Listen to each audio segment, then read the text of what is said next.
نون ساکن کے بعد یا تنوین کے بعد حروف حلقی میں سے کوئی بھی حرف آ جائے وہاں اظہار کریں گے، یعنی غنہ نہیں کریں گے۔ دوسرا قاعدہ ہے ادغام۔ ادغام کی تعریف ایک حرف کو دوسرے حرف میں داخل کر کے مشدد پڑھنے کو ادغام کہتے ہیں، یہ ادغام کی تعریف ہے۔ اب ادغام کا قاعدہ کیا ہے؟ نون ساکن یا تنوین کے بعد اگر حروف یرملون میں سے کوئی حرف آئے تو وہاں ادغام ہوگا۔ اس ادغام کی پھر دو قسمیں۔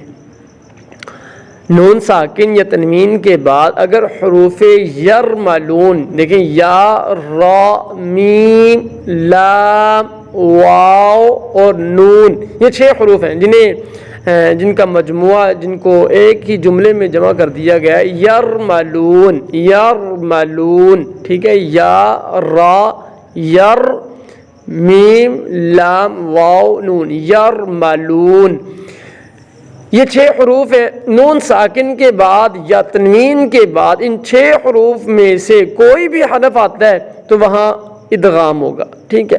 اب ادغام کی آگے 2 قسمیں ہیں۔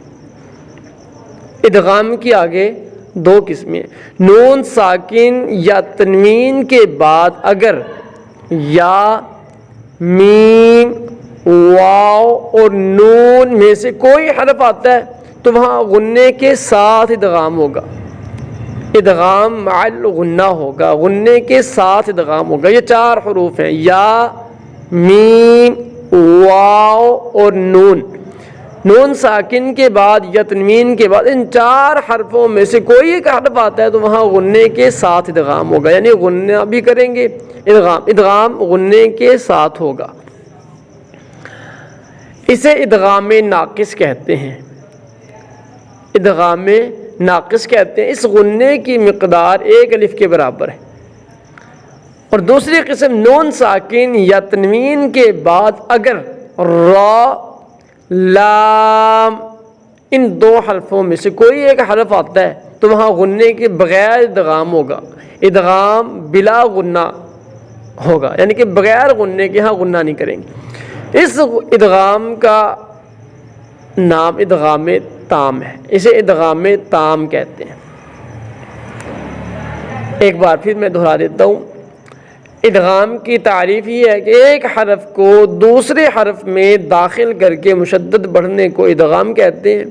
پھر ادغام کا قاعدہ کیا ہے؟ نون ساکن یا تنوین کے بعد اگر حروف یرملون میں سے کوئی حرف آئے تو وہاں ادغام ہوگا۔ اس ادغام کی 2 قسمیں ہیں۔ نون ساکن یا تنوین کے بعد اگر یا، میم، واو اور نون میں سے کوئی حرف آئے تو وہاں غنے کے ساتھ ادغام ہوگا، ادغام مع الغنہ ہوگا۔ اس ادغام کو ادغام ناقص کہتے ہیں، ناقص کہتے ہیں۔ اس غنے کی مقدار 1 الف کے برابر ہے۔ نون ساکن یا تنوین کے بعد اگر را، لام، یا را آ جائے یا لام آ جائے، نون ساکن کے بعد را آ جائے، نون ساکن کے بعد یا لام آ جائے، یا تنوین کے بعد را آ جائے یا لام آ جائے، نون ساکن یا تنوین کے بعد اگر را، لام میں سے کوئی حرف آئے تو وہاں غنے کے بغیر ادغام ہوگا، ادغام بلا غنہ ہوگا۔ اس ادغام کو ادغام تام کہتے ہیں، تا الف میم، تام، ادغام تام اسے کہا جاتا ہے۔ تو میں اس کی مثال دیتا ہوں، جیسے من یقول، نون ساکن ہے، نون ساکن کے بعد یا ہے، اب یہاں کون سا ادغام ہوگا؟ ادغام مع الغنہ، غنے کے ساتھ ادغام ہوگا۔ من یقول، یہ ادغام ہوگا، ٹھیک ہے۔ اسی طرح ما لو، اب تنوین لام کے اوپر 2 زبر ہیں، اب تنوین کے بعد واو ہے تو یہاں آپ دیکھیں اب یہاں کیا ہوگا، تنوین کے بعد واو ہے تو یہاں ادغام مع الغنہ، غنے کے ساتھ ادغام ہوگا، یہاں غنہ کریں گے، مالا وولدا، ٹھیک ہے۔ یہ ادغام مع الغنہ، ادغام ناقص کی مثال ہے، ٹھیک ہے۔ اسی طرح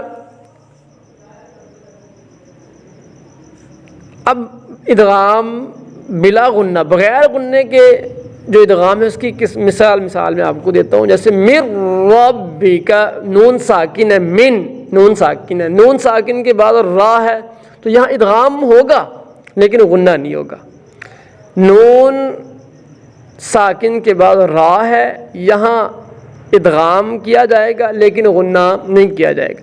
من ربک، من ربک، یہ ادغام بلا غنہ یا ادغام میں تام اسے کہا جاتا ہے.